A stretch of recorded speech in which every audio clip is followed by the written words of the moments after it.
இந்த கண் திஷ்டியால் அதிகமாக பாதிக்கப்படக்கூடியது 5 ராசிக்காரங்க. இந்த 5 ராசிக்காரங்களுக்கு கண் திஷ்டி பட்டுக்கிட்டே இருக்குமா. நிறைய பேர் சொல்லுவான் கண் திஷ்டிலாம் ஒரு வகையான மூட நம்பிக்கைன்னு. சொல்கிறவன் சொல்லிக்கினே இருந்தாலும் அடிப்படுறவன் அடிபட்டுக்கிட்டு தான் இருக்கான்.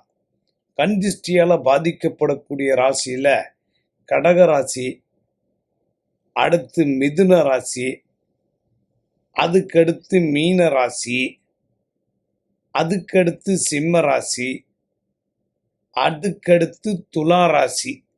இந்த 5 ராசிக்காரங்களுக்கு யோகம் அதிர்ஷ்டம் எல்லாம் வந்தாலும் கூடவே கண் திஷ்டியும் சேர்ந்து வந்துடும்.